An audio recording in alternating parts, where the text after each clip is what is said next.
Hi friends.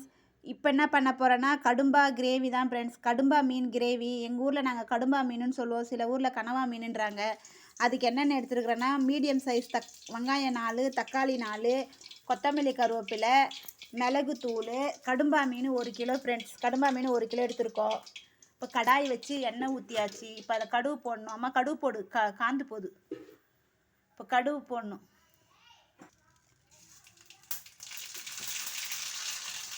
கடுகு பொரிஞ்ச பிறகு வெங்காயத்தை போடணும். இதுக்கு வந்து வெங்காயம் தக்காளி நிறைய போடணும். வெங்காயம் தக்காளி நிறைய போட்டால் தான் டேஸ்ட்டாக இருக்கும். உங்களுக்கு தேவைன்னா இஞ்சி பூண்டு பேஸ்ட்டு போடுங்க. நாங்கள் இஞ்சி பூண்டு பேஸ்ட்டு போடல. இஞ்சி பூண்டு பேஸ்ட்டு போடலனாலும் இது நல்லா தான் இருக்கும்.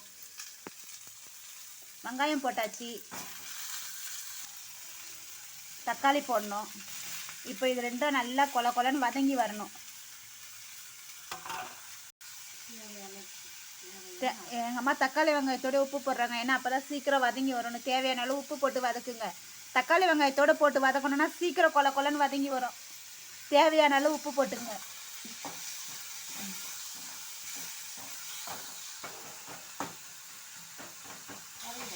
இப்போ நல்லா கொல கொலன்னு வெங்காயம் தக்காளி வதக்கியாச்சு, நல்லா வதங்கிடுச்சு. அதுக்கப்புறம் கடும்பா மீனை அதில் போடணும். போடுமா, க்ளீன் பண்ணி வச்சுருக்கிற கடும்பா மீனை அதில் போடணும். ஒரு ஊரில் இதை கனவா மீனுன்றாங்க, எங்கள் ஊரில் நாங்கள் கடும்பா மீன் தான் சொல்லுவோம். தண்ணி ஊற்றக்கூடாது தானம்மா? இந்த மீனுக்கு மட்டும் தண்ணி ஊற்றக்கூடாது, ஏன்னா அந்த மீன்லேயே நீர் சுரக்கும். தண்ணி ஊற்றினோன்னா அப்படியே தண்ணி மாதிரி ஆகிடும், கிரேவியாக வராது.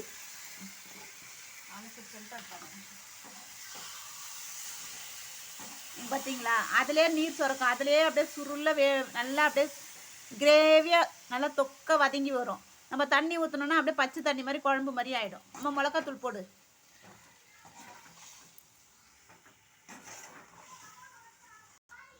இது இடுப்புக்கு ரொம்ப ரொம்ப நல்லது. குழந்தை பெற்றுக்கிறவங்களுக்கு வந்து இதை நான் செஞ்சு கொடுத்தேன்னா அவங்க இடுப்பு எலும்புக்கு ரொம்ப நல்லது தானம்மா?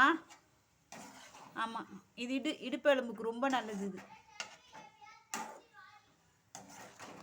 தண்ணி ஊற்றாதீங்க. அந்த வெங்காயம் தக்காளி தொக்குலேயே அப்படியே அந்த மீன்லேயே தண்ணி நார்மலாக சுரக்கும்.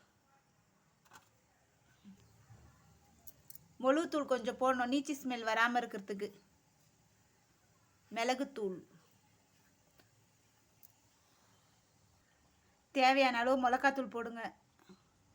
எவ்வளோ காரம் சாப்பிடுவீங்களோ அதுக்கேற்ற மாதிரி. நீங்கள் பார்த்தீங்களா, தண்ணியே ஊற்றலை, எப்படி அந்த மீன் ஆட்டோமேட்டிக்காக தண்ணி சுரக்குது. இந்த ஒரு மீனுக்கு மட்டும் தண்ணியே சேர்க்கக்கூடாது, ஏன்னா அந்த மீன்லேயே நீர் சுரக்க ஆரம்பிச்சிடும். கலருமா, பார்த்தீங்களா எவ்வளோ தண்ணி சுரந்துச்சு. எங்கள் அம்மா தண்ணியே ஊற்றலை, வெறும் வெங்காயம் தக்காளி எண்ணெய் ஊற்றி வதக்குச்சு, ஏன்னா அந்த மீன்லேயே ஆட்டோமேட்டிக்காக நீர் சுரக்கும்.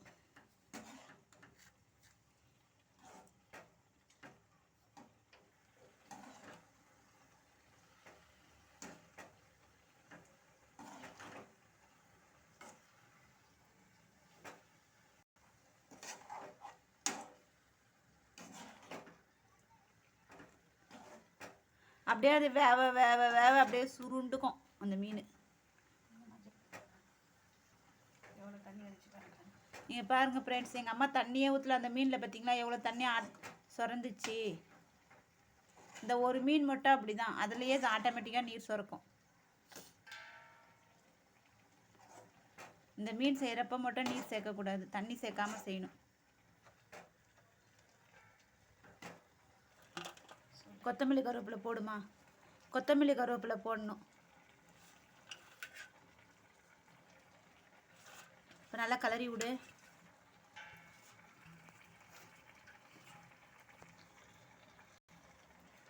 என்னால் ஒரு கையில் ஃபோனை பிடிச்சிட்டு வீடியோ கலர முடியாது, நீ கலரு.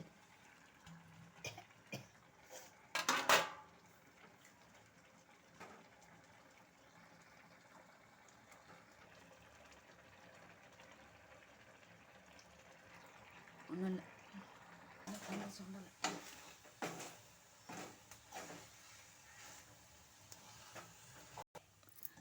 ஹாய் ஃப்ரெண்ட்ஸ், கடும்பா கிரேவி ரெடி.